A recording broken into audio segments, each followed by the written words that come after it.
Na região de Mértola, no sudoeste alentejano, o impacto das alterações climáticas traz cada vez mais dificuldades aos agricultores. Na tentativa de mitigar esses efeitos, está a ser implementado o programa piloto Mais Solo, Mais Vida, em algumas das explorações agrícolas que integram o Parque Natural do Val do Guadiana, uma das zonas mais áridas e desertificadas do país.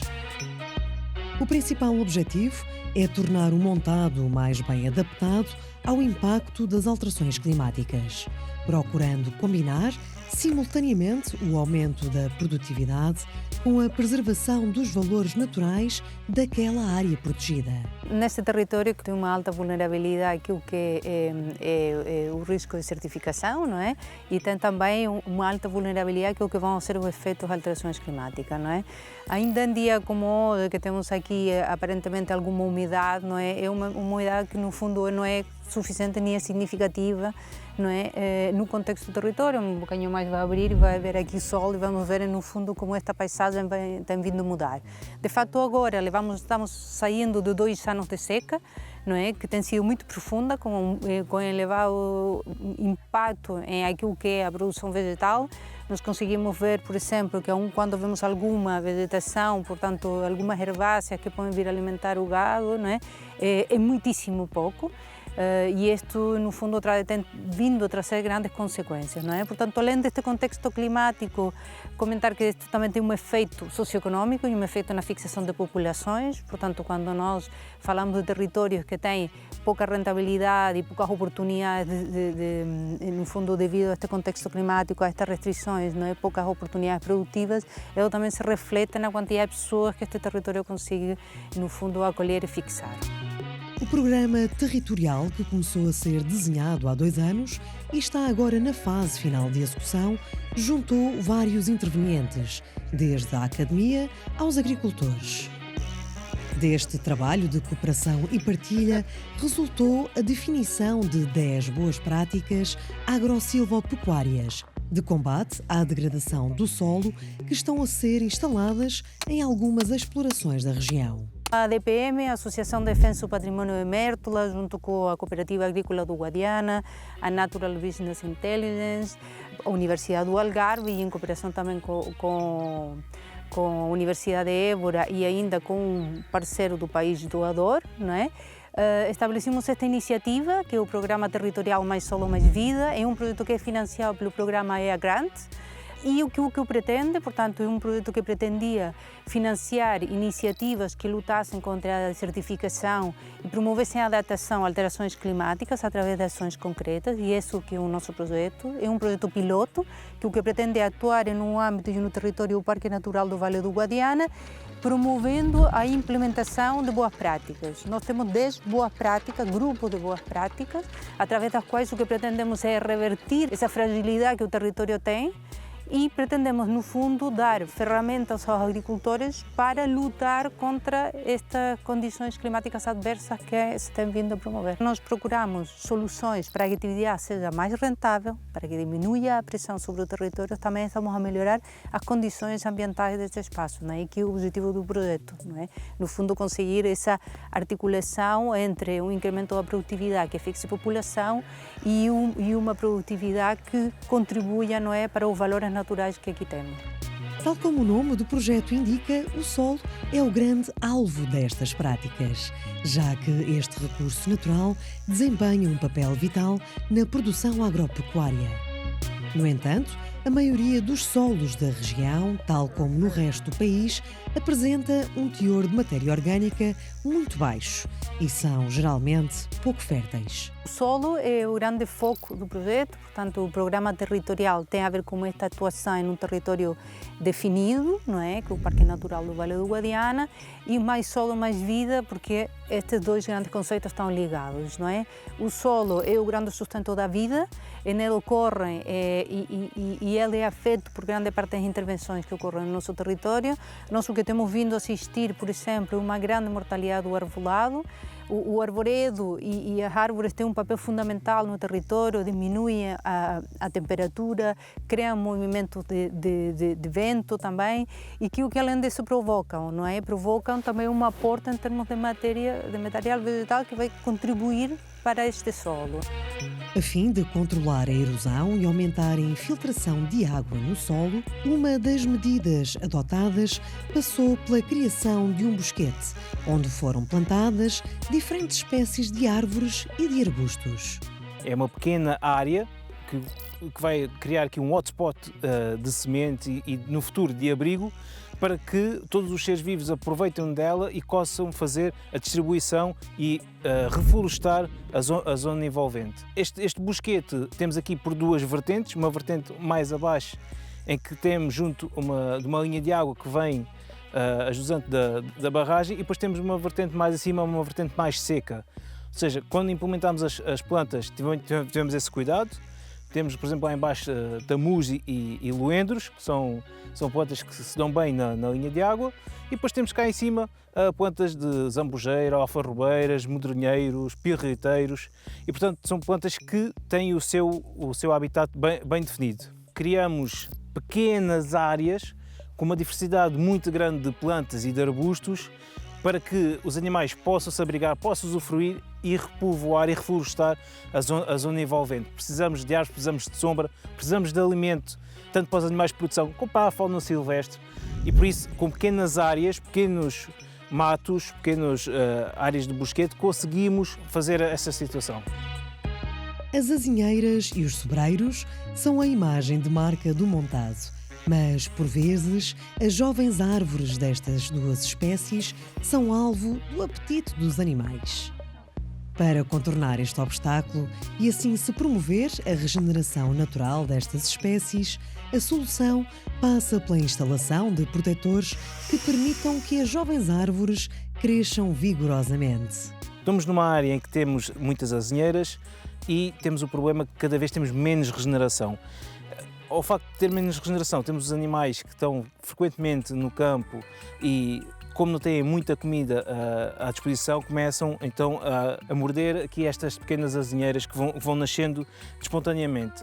Estas azinheiras são as azinheiras mais adaptadas, são elas que crescem aqui, elas sabem o que é que precisam ao longo de cada ano e, portanto, a nossa função é protegê-las dos animais, porque nós queremos árvores para fazer sombra, para dar alimento para os pássaros e, essencialmente, para dar estrutura ao solo. E o que nós fizemos foi, através de uma identificação via satélite, conseguimos identificar alguma da regeneração que está a nascer. Entretanto, viemos ao campo, sinalizámos essa regeneração e temos connosco uma equipa que está a fazer a instalação dos protetores para a regeneração das azinheiras. Neste caso aqui em concreto, temos então aqui um protetor liso, muito simples, em que a nossa teoria é tentar que os ovinos não cheguem aqui. Em princípio será um bom protetor para os ovinos não são muito agressivos e, portanto, mesmo que se encostem, o protetor não vai sair e a azinheira vai arrebentar e vem por aí acima.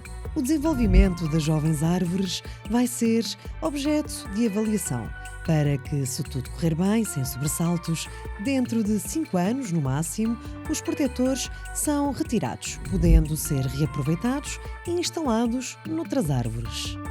Temos que fazer a monitorização, mas se uma planta já estiver aqui quase com 1 metro de altura, 1,20 m, podemos pensar em retirar, ou seja, se cada vez daqui a 4, 5 anos podemos pensar em retirar. E aqui temos uma exploração principalmente de ovinos, em que a cabeça da ovelha ou do carneiro já não vai conseguir morder a parte apical da planta e por isso ela já tem suficientemente autonomia para crescer para cima e ganhar um tronco suficientemente forte para se proteger do impacto do animal. Numa altura em que a água é cada vez mais escassa na região e quando há precipitação, esta ocorre de forma concentrada, chovendo muito em pouco tempo, é de suma importância recuperar as linhas de água das explorações.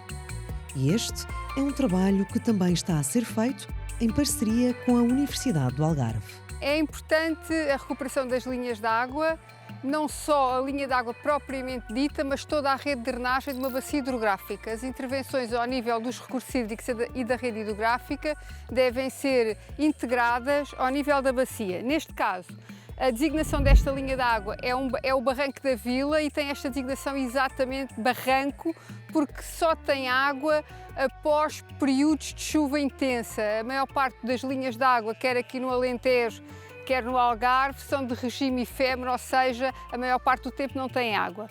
Quando tem água, e esta bacia aqui, que está, toda esta área que drena para este ponto, tem ainda alguma área, e quando gera escoamento, devido ao declive desta linha de água, a água o caudal traz alguma velocidade e, portanto, faz o arrastamento do material sólido das margens.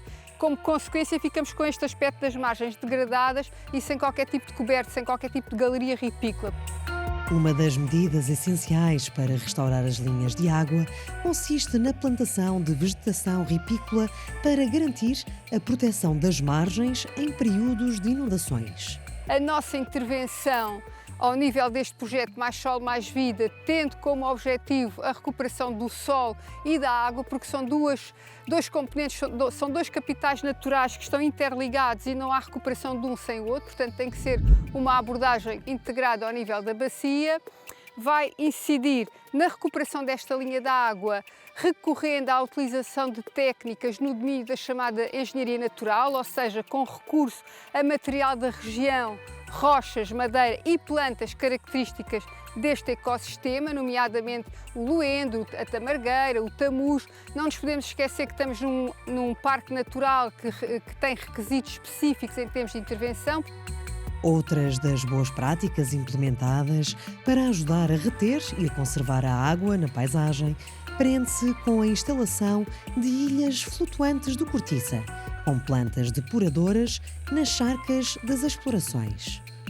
Estas ilhas permitem, por um lado, conservar a qualidade da água, disponibilizando-a assim para o abeberamento animal, enquanto que, por outro lado, ajudam a restaurar o equilíbrio do ecossistema aquático. É uma estrutura de cortiça virgem, perfurada, a qual foram introduzido um conjunto de diversos de espécies, neste caso autóctones, porque estamos dentro de um espaço natural protegido, que uma parte delas tem a função de filtrar, portanto são depuradoras, não é? E outra parte de, no fundo, acrescentar biodiversidade aqui.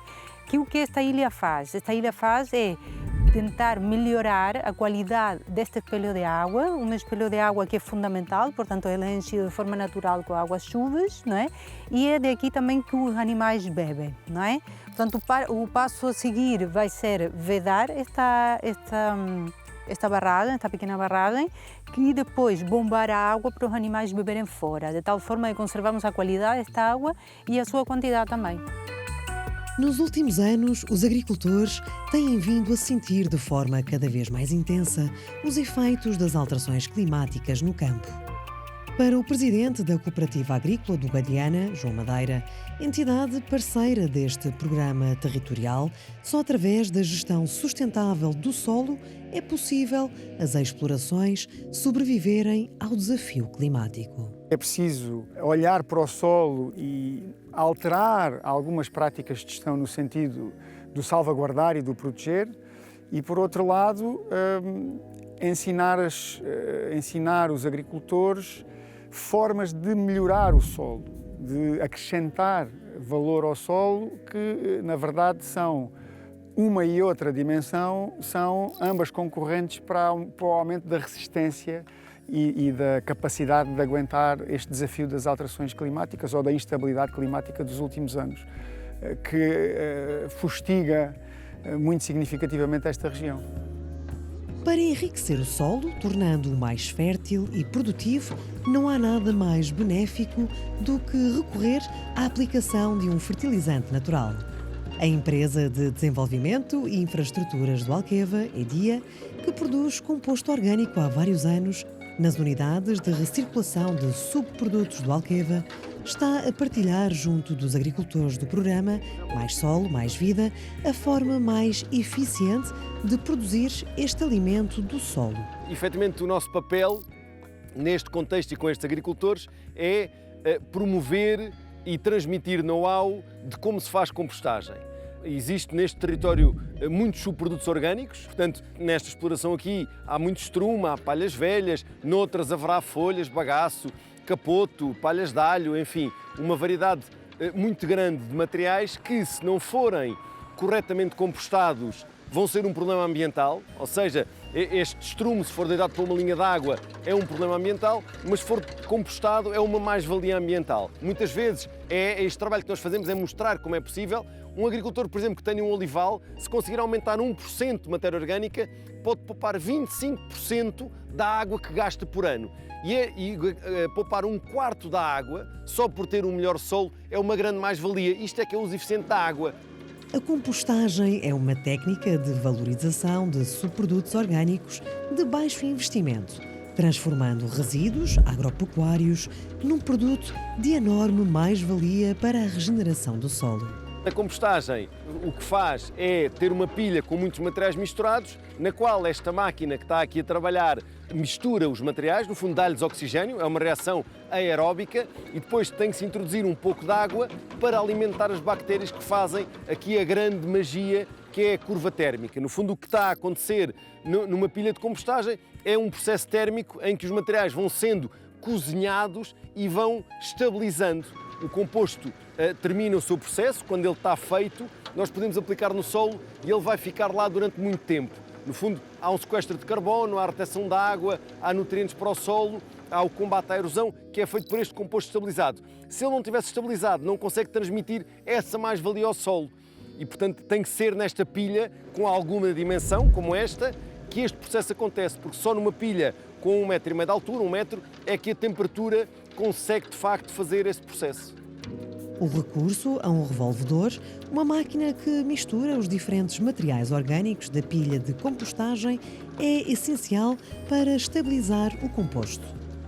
Contudo, como não é necessário que cada agricultor tenha um exemplar destas máquinas na sua exploração, a produção de composto é uma excelente oportunidade para os agricultores trabalharem em conjunto, otimizando os custos desta operação através da partilha de equipamentos. A pilha pode ser revolvida, há pessoas que revolvem a pilha com uma retroescavadora, por exemplo, ou com um trator, mas a pilha nunca fica tão bem revolvida, porque a intenção é que o que está no centro da pilha, que é o que tem mais temperatura, que todo o material consiga passar pelo centro da pilha, e só se consegue isso de facto com uma máquina que misture de forma coordenada e ao longo de uma pilha que o faça. E portanto este revolvedor é essa máquina. É uma máquina que por um lado põe ar na pilha, pode pôr água, homogeniza a mistura e de alguma forma dá-lhe aqui os dados para ele conseguir evoluir em termos orgânicos. E a ideia é que os agricultores também se liguem a este processo de otimização dos equipamentos. Se houver 3 unidades de compostagem aqui à volta, basta que tenham um revolvedor, não tem que ir lá todos os dias. E, portanto, é o princípio básico da compostagem. É nós termos uma pequena unidade com uma relação de proximidade e, portanto, que os materiais não custem muito carbono a cá chegar, e depois temos uma máquina simples que vai fazendo o processo, misturando até que o composto esteja pronto a ir para o solo. João Madeira, que é também gestor agrícola de uma das explorações onde estas medidas estão a ser implementadas, só vê vantagens em ter aderido a este programa. Este projeto é importante porque nos ajuda a tomar um rumo diferente em 2 questões fundamentais, na perspectiva da nossa exploração. Numa ótica da economia circular, tirando partido da compostagem e depois do composto no fim, que é produzido por estes animais, são as camas destes animais que vão ser compostadas e transformadas num produto que vai melhorar a fertilidade do solo, e por outro lado uma recuperação de uma linha de água, que é outra das questões delicadas que decorrem às vezes da atividade da produção animal, e portanto nós temos que aprender a exercer essa atividade minimizando os impactos negativos.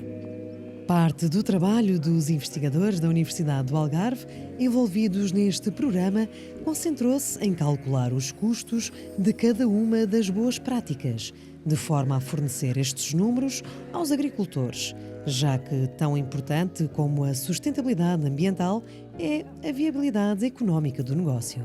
As intervenções têm custos de investimento e depois têm custos anuais. E nós, para os custos de investimento, calculamos o custo de investimento considerando o investimento mais direto, digamos assim, e depois tudo aquilo que são horas de trabalho dos próprios agricultores e que não têm a ver diretamente com o custo dos materiais ou das infraestruturas que eles estão a pôr no terreno.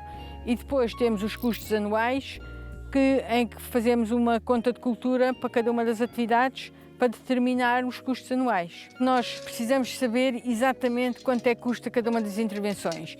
E quando quisermos escalar essas intervenções e quando quisermos explicar a outros agricultores, não dentro do projeto, que essa intervenção é interessante ou não é interessante, temos que ter números para mostrar isso, porque o projeto é muito à volta da sustentabilidade e a sustentabilidade económica é uma parte importante da sustentabilidade. E, portanto, ou as intervenções têm sustentabilidade económica e nós somos capazes de demonstrar isso, ou então temos relativamente pouca informação para mostrar aos agricultores que, obviamente, vão estar preocupados com a sustentabilidade económica das intervenções. E, portanto, esta parte do cálculo económico de cada uma destas intervenções é uma parte importante no cálculo enfim, da sustentabilidade destas práticas. Regenerar um recurso renovável como o solo leva tempo, mas quanto mais cedo os agricultores deitarem mãos à obra, mais cedo irão ver resultados no campo. O programa Mais Solo, Mais Vida está empenhado em dar ferramentas aos agricultores que os ajudem a adotar melhores práticas ambientais, procurando assim combater a desertificação e criar oportunidades de negócio que contribuam para fixar a população no interior alentejano. Proporcionar a possibilidade de criar projetos de vida às populações rurais é a única forma de garantir o desenvolvimento do interior do país.